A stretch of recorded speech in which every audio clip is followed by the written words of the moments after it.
This YouTube channel does not promote any violent, harmful, or illegal activities. All content provided by this channel is meant for an educational purpose only.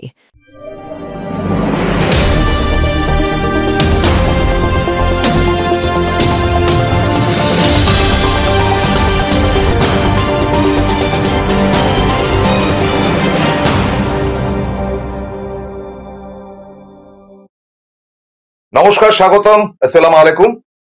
প্রথমে NK ডিজিটালের দর্শকদেরকে কৃতজ্ঞতা জানাই।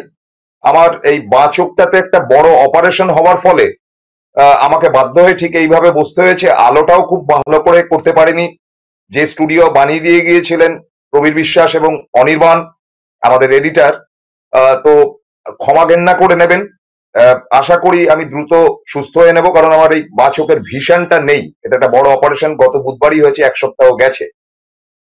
বিষয় যেহেতু প্রবীরদা বলেছেন যে মহারাষ্ট্র এবং ঝাড়খণ্ডের ফলাফল কি হতে পারে, প্রথমেই বলি যে অনেকগুলো উপনির্বাচন হয়েছে, তিনটে ভাগে আমি ভাগ করছি। একটা হচ্ছে পশ্চিমবঙ্গের 6টি কেন্দ্র, দ্বিতীয়টি হচ্ছে উত্তরপ্রদেশ এবং অন্যান্য জায়গার উপনির্বাচন, এবং তৃতীয়টা হচ্ছে মহারাষ্ট্র এবং ঝাড়খণ্ড। এখানে আমি বলতে বাধ্য যে ইন্ডিয়া জোটের মধ্যে সব থেকে সাকসেসফুল রেজাল্ট হতে চলেছে পশ্চিমবঙ্গে, এবং সেটা সম্ভবত 6-6 হওয়ারই সম্ভাবনা রয়েছে। যদিও আলিপুরদুয়ারের যে আসনটি, সেই আসনে এখনো পর্যন্ত কোনোদিনই তৃণমূল জেতেনি, কিন্তু এইবারে আমি দেখতে পেলাম প্রায় 9% থেকে 10%-এর মতন ভোট কম পড়েছে। এবং 10% ভোট কম পড়া মানেটা হচ্ছে গিয়ে প্রায় 20,000 ভোট কম পড়েছে। আমি 20,000-কে বাদ দিচ্ছি, প্রায় আমি ধরে নিচ্ছি 17 থেকে 18,000 ভোট কম পড়েছে। এই কম পড়া 17 থেকে 18,000-এর মধ্যে অন্তত 15 থেকে 16,000 ভোট বিজেপির। অতএব বিজেপির যে ভোটটিতে তারা এগিয়ে ছিল, সেখান থেকে 15,000 মাইনাস করে দিতে হবে। দ্বিতীয় ব্যাপারটা হচ্ছে যে প্রাইজিং ম্যাটার, যেটা আমরা বুঝি যে উপনির্বাচনে সবসময় চায় যে কেন্দ্রে যে সরকার রয়েছে বা রাজ্যে যে সরকার রয়েছে তাকে ভোট দিলে তাতে এলাকার সুবিধা হবে। সেইটা কিন্তু খানিকটা হয়েছে। সেটা যদি সাকসেস হয়ে থাকে তাহলেই একমাত্র আলিপুরদুয়ারের আসনটি তৃণমূল বের করে আনতে পারবে, নতুবা কঠিন।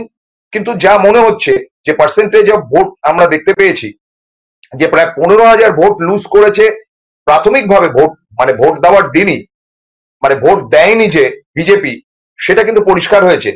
অন দ্যাট কেস যে 15,000 বিজেপির লোকেরা ভোট দিচ্ছে না আর বাকি সকলেই বিজেপিকে ভোট দেবে, এমনটি ভাবা ভুল, বরং উল্টো দিকে ভোট দেওয়ার সম্ভাবনা বেশি। সেহেতু সাকসেস রেটে মমতা বন্দ্যোপাধ্যায়ের তৃণমূল কংগ্রেস যে এগিয়ে থাকবে তাতে কোনো সন্দেহ নেই। একই সাথে প্রবীরদা, আমি বলতে বাধ্য হচ্ছি যে যখন এই অনুষ্ঠানটি করছি তখন সেদিনই দুপুরের দিকে আমি অভিষেক বন্দ্যোপাধ্যায়ের বাড়িতে গিয়েছিলাম। সেখানে চা খেয়ে আড্ডা মারতে মারতে যেটা মনে হলো যে অ্যাবসলিউটলি তাদের মধ্যে এই ভোটের ফলাফল নিয়ে, পশ্চিমবঙ্গের ভোটের ফলাফল নিয়ে কোনো চিন্তার ব্যাপার নেই। দিব্যি আমরা চা খেয়ে আড্ডা মেরে বেরিয়ে এলাম, বললো যে ও দাদা, ওগুলো নিয়ে চিন্তার কোনো ব্যাপার নেই, চিন্তাটা হচ্ছে গিয়ে বাকি জায়গাগুলো। এবং একই সাথে এটাও বাস্তব যে একটি জিনিস দেখে আমি অবাক হলাম, সেটা প্রবীরদা যদি দয়া করে পরবর্তী অধ্যায়ে যে কোনো একটা এপিসোডে ধরেন তাহলে ভালো হয়, কারণ আমার তো এই হাল। সেটা হচ্ছে মমতা বন্দ্যোপাধ্যায় না অভিষেক বন্দ্যোপাধ্যায়। দাদা, অভিষেক বন্দ্যোপাধ্যায়ের অফিস ঘরে কালীঘাটের শুধুমাত্র একটি ছবি চারদিকে ছড়ানো রয়েছে, সেটি মমতা বন্দ্যোপাধ্যায়ের ছবি। এবার বাকিটা আপনি বুঝে নেবেন, দ্যাটস অল। আমি পার্ট 2-তে যাচ্ছি, যে অন্যান্য উপনির্বাচন যেগুলো, সেগুলো উত্তরপ্রদেশের 9-10টি আসনের উপনির্বাচন ছিল, যেটা গতবারে তারা করেনি, এবার করছে। সেটাতে কিন্তু সমাজবাদী পার্টি এবং বিজেপি টক্কর ইকুয়াল, কিন্তু সেখানে একটা সমস্যা হয়েছে যে ত্রিমুখী প্রতিদ্বন্দ্বিতা হয়েছে, মানে কংগ্রেস আলাদা লড়েছে। কাজেই সেক্ষেত্রে একটু টাফ হয়ে যাবে সমাজবাদী পার্টির, কিন্তু আপাতত 5-4 এরকম ধরনের একটি রেজাল্ট আমি কিন্তু সেখানে আশা করছি, মানে লিটল বেটার। চলে আসছি মহারাষ্ট্র এবং ঝাড়খণ্ড। ঝাড়খণ্ডের যতটুকু যা ভোট পার্সেন্টেজ, তাতে 81টি আসন, এবং 81টি আসন মানে হচ্ছে গিয়ে 1,60,00,000 ভোটার, 1,60,00,000 ভোটার প্লাস মাইনাস। এই 1,60,00,000 ভোটারের মধ্যে আমি ধরে নিচ্ছি যে 60 লক্ষ ভোটার ভোট দেয়নি। এই 1 কোটি ভোটার যেটা হয়েছে, সেটা কিন্তু খানিকটা হলো বিজেপি এবং তার অ্যালায়েন্সের দিকে গেছে বলেই আমার ধারণা। তার কারণ সেভাবে কিন্তু ভোট টানতে পারেনি ঝাড়খণ্ড মুক্তি মোর্চা কংগ্রেস বা বামেদের যে সম্মেলন, সেটা টানতে না পারার কারণটা হচ্ছে হেমন্ত যে হেমন্ত শর্মা সোরেন, হেমন্ত সোরেন কিন্তু তার জেলে যাওয়ার ব্যাপারটিকে এনক্যাশ করতে পারেনি, এবারও পারেনি। এছাড়া জমির অনেকগুলো সংমিশ্রিত যে কেচ্ছা বা কেলেঙ্কারি প্রকাশ পেয়েছে, তাতে কিন্তু স্থানীয় মানুষ খুব একটা খুশি না হেমন্ত সোরেনের উপর। সেক্ষেত্রে অবাক হব না, যদিও এক্সিট পোল নানান রকম দেখাচ্ছে, আমরা এক্সিট পোলের ধান্দা না, আমাদের ব্রেন দিয়ে আমরা কাজ করি প্রবিদ্যা। সেক্ষেত্রে আমার ধারণা 81টি আসনের মধ্যে 45+ আসনে চলে যেতে পারে কিন্তু বিজেপি এবং তার অ্যালায়েন্স। সুতরাং এটি হাতছাড়া হচ্ছে বলে আমার ধারণা, আমার ত্রুটি হতে পারে, কিন্তু আমার ভোট পোলিং দেখে যেটা মনে হয়েছে যে ভোট পোলিং কিন্তু খুব একটা ফ্যান্টাস্টিক, মানে অসাধারণ ভোট পোলিং হলে যেটা হয় আর কি, সেরকম ধরনের কোনো ঘটনা ঘটেনি। চলে আসি মহারাষ্ট্র, যার দিকে নজর সারা ভারতবর্ষে। মহারাষ্ট্রের আসন সংখ্যা হচ্ছে কি 288, ভোটার হচ্ছে নিয়ারলি 5,76,00,000 মতন। এই 5,76,00,000 মধ্যে আমি বিকেল 5টা অব্দি অবজার্ভ করলাম, সেখানে ভোট পড়েছে 58 point something, which is remarkably good, কারণ মহারাষ্ট্রে খুব একটা ভোট পড়ে না, সেক্ষেত্র থেকে বেশ খানিকটা ভোট পড়েছে।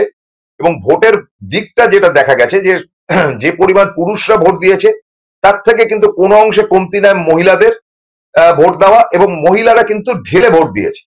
এর দুটি কারণটা হচ্ছে, একটি হচ্ছে বিজেপি এবং তার অ্যালায়েন্স যেটা করেছে, মহাদুতি আঘাড়ি নাকি নাম, যাই হোক, তারা কিন্তু 2,000 টাকা করে মহিলাদের দেবে, যেভাবে আমাদের এখানে লক্ষ্মীর ভান্ডার হচ্ছে, সেটা কিন্তু তারা ছড়িয়ে দিতে পেরেছে, সেটা কিন্তু খানিকটা অ্যাকসেপ্টেড হয়েছে।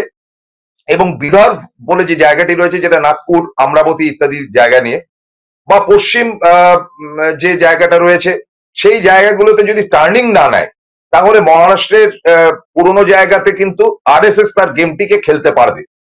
ফলে এই ওই লাডলি বহেনার যে 2,000 টাকার যে টোপটা দেওয়া হয়েছে, সেই টোপটা কিন্তু মারাঠিটা গিলেছে।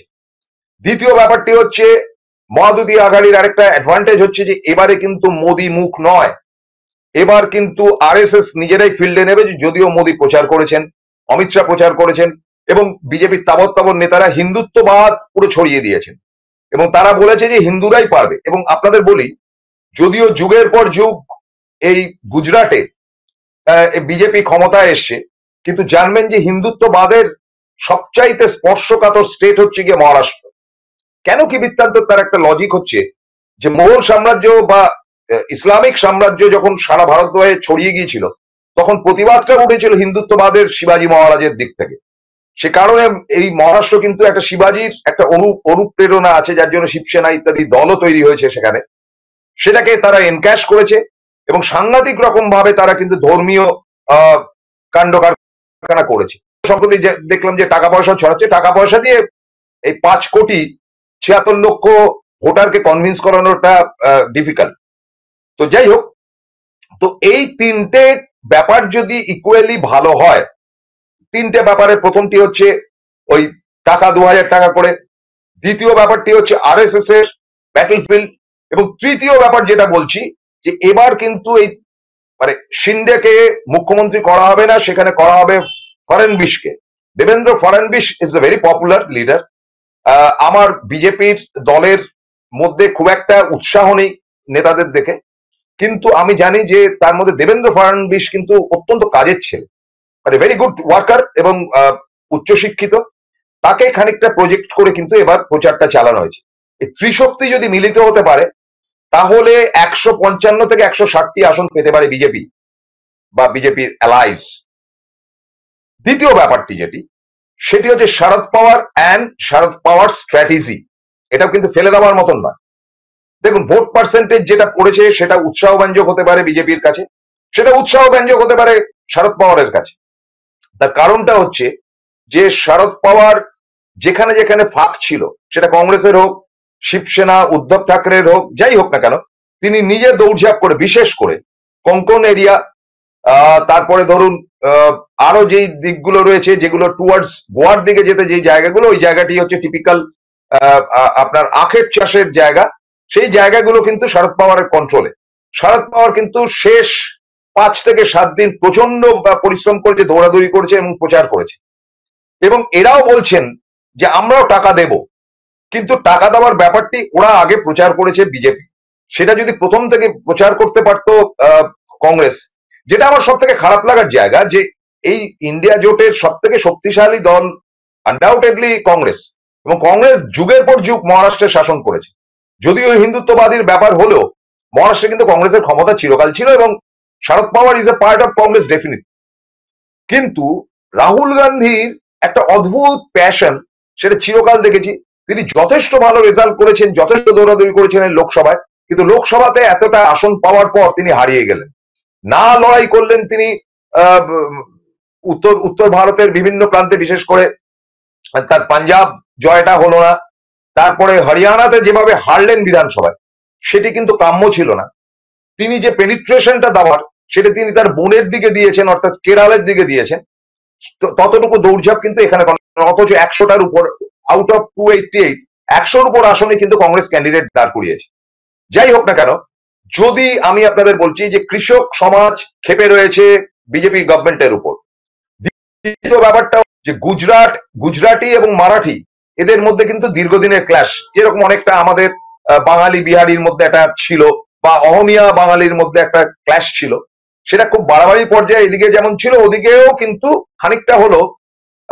মারাঠিরা কিন্তু গুজরাটিদের খুব ঘৃণা করে, যে কারণে নরেন্দ্র মোদী বা অমিত শাহ খুব একটা পছন্দের চরিত্র নয়।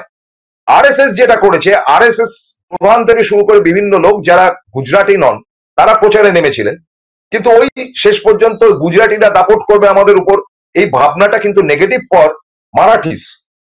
সুতরাং তারা শেষ মুহূর্তে কতটা ভোট কোন দিকে দিয়েছে এটা নিয়ে ভাবনার জায়গা থাকতে পারে।